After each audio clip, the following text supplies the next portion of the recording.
चलिए 29 टू 32 लगा रहे हैं, 29 है कि मिस्टर ए के पास 1 लाख रुपए हैं, 2 साल के बाद उनको सारा पैसा वापस चाहिए। 2 साल के बाद पैसा वापस चाहिए, यानी कि बॉन्ड का, देखो बॉन्ड की बात कर रहे हो ना, तो बॉन्ड यानी कि ये कह रहा है कि ड्यूरेशन 2 साल का होना चाहिए। कैसे पता करेंगे भाई, पता तो करना पड़ेगा ये अच्छा, ये वैल्यूज दे रखी है, एडवाइस की वो सारा का सारा इन्वेस्ट ए में कर दे कि बी में कर दे, और कौन सा करे कैसे करे। क्या क्या दे रखा है, YTM दे रखा है, एक तरीके से प्राइस दे रखा है, इतना इतना पेमेंट होगा, 1 साल 4 साल। पहले दोनों का ना ड्यूरेशन निकाल लो, इसका ड्यूरेशन निकालो, इसका ड्यूरेशन निकालो। इसका ड्यूरेशन तो 1 ही निकल के आएगा, ठीक है। इसका ड्यूरेशन कैसे निकल के आएगा, 8% के हिसाब से 80 80 80 80, और यहाँ पर 1000 भी हो जाएगा तो 1080, और इसको तान दोगे 10% के हिसाब से तान दोगे, और नहीं तान के यहाँ पे तान की वैल्यू निकालोगे, फिर 1 2 3 4 का वेट दोगे, फिर क्या करोगे, इसको ऐसा परसेंटेज निकालोगे टोटल का, और इन दोनों को मल्टीप्लाई करोगे, जो वैल्यू निकल जाएगी वो आपकी ड्यूरेशन होगी, ठीक है। ड्यूरेशन हमने निकाल लिया। पहले वाले का ड्यूरेशन हमें पता है 1 ईयर ही है, दूसरे वाले का ड्यूरेशन इतना है। तो ये कह रहा है कि हमें 2 साल का करना है, तो ये क्या करो, x इसमें लगा दो, और x 1 माइनस एक्स इसमें लगा दो। x इसमें लगाएंगे, 1 माइनस एक्स में लगाएंगे, 1 साल का ड्यूरेशन इसका है, 3.563 का ड्यूरेशन इसका, दोनों का एवरेज बनना चाहिए 2। x की वैल्यू निकल के आई, कि 61% x की वैल्यू, यानी कि 61% पहले वाले में लगेगा, और बचा हुआ 39% दूसरे वाले में लगेगा। ईजी था।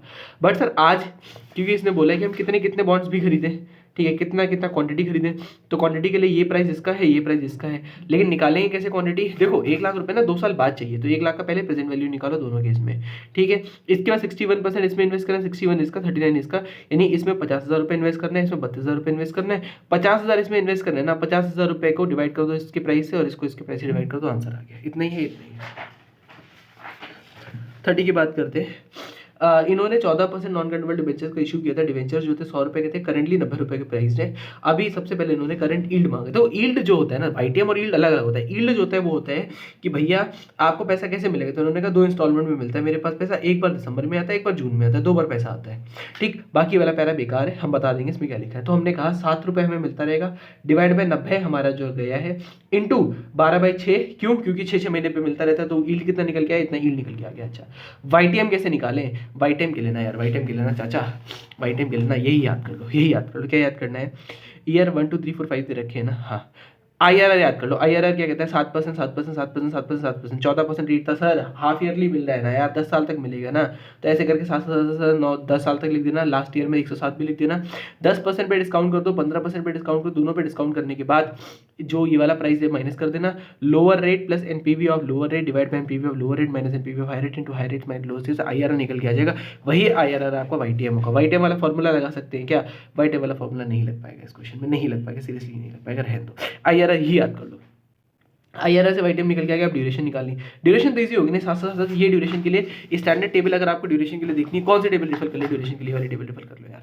साथ साथ साथ साथ आपने प्रेजेंट वैल्यू फैक्टर लिखा, प्रेजेंट वैल्यू के हिसाब से निकाली प्रोपोर्शन, इसका प्रोपोर्शन ऑफ टोटल निकाला, ये निकल के आया। इसके बाद ये प्रोपोर्शनेट क्या, ये आपके पास क्या होती है, ये ड्यूरेशन होती है, यही ड्यूरेशन होती है। फिर पूछा कि इंटरमीडिएट कूपन रेट नहीं मिलने वाले हैं, तो यार 10-10 रुपये जो हम बात कर रहे थे ना, सारा नहीं देंगे, हम इकट्ठा देंगे आपको। तो इकट्ठा बाद में कितना देने वाले थे, पहले कितने देने वाले थे, पहले 1000 रुपये इकट्ठा देने वाले थे ना, अब कितना दोगे, 7-7 रुपये जो वो भी नहीं दोगे, वो भी बाद में दोगे, 10 रुपये करके बाद में दे देना। तो इन्होंने कहा आपको बाद में कितना मिल जाएगा, 170 रुपये सीधे बाद में मिलेगा, 170 रुपये मिलेगा बाद में 10 साल बाद। आज कितना लगा रहे हैं, 90 रुपये लगा रहे हैं। प्रेजेंट वैल्यू इंटू 1 + i की पावर n = 170 रुपये। आई की वैल्यू निकालनी, वही निकाल दो, निकालेगा। 31 जल्दी से। मिस्टर ए प्लान कर रहे हैं कि इन्वेस्ट करना है, किस बॉन्ड में इन्वेस्ट करें बताओ, क्योंकि वो कह रहा है YTM दोनों का सेम है, और हमें ड्यूरेशन बता दो, बॉन्ड का ड्यूरेशन के बेस पे हम इन्वेस्टमेंट कर देंगे। ड्यूरेशन निकालना, ड्यूरेशन के लिए YTM चाहिए, YTM दे नहीं रखा है। YTM कैसे निकालोगे, IRR से निकाल लो ना यार। IRR से कैसे निकालेंगे, देखो पहले वाले का हम निकाल देते हैं, 600 रुपये 600 रुपये 600 रुपये 600 रुपये और 10,600 रुपये, ये हो गया, ये निकल के आ गया। डिस्काउंट किस पे करें, पहले 5% पे कर दो, फिर 10% पे कर दो, दोनों को डिस्काउंट कर लो। डिस्काउंट करने के बाद क्या करना है, डिस्काउंट करने के बाद इसमें जो ये वाला कितना रुपये लग रहा है अभी, ये वाला प्राइस है, इसको माइनस कर देना।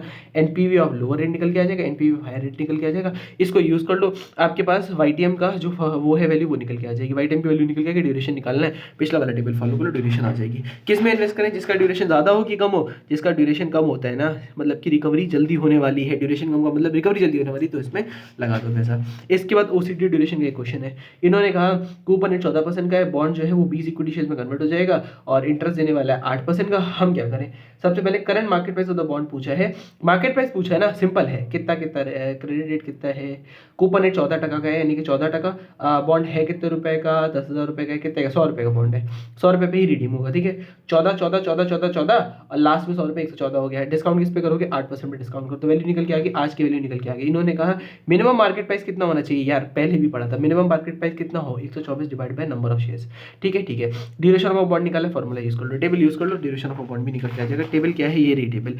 कैश फ्लो सारे लिख दिए, प्रेजेंट वैल्यू फैक्टर लिख दिया, निकल के आ गया। इसका एज अ प्रोपोर्शन निकाला, ये as a proportion of this निकाला, 1 2 3 4 5 की इसमें वेट दिया, 1 2 3 4 5 टोटल करते ड्यूरेशन निकल के आ गया, इतना ही।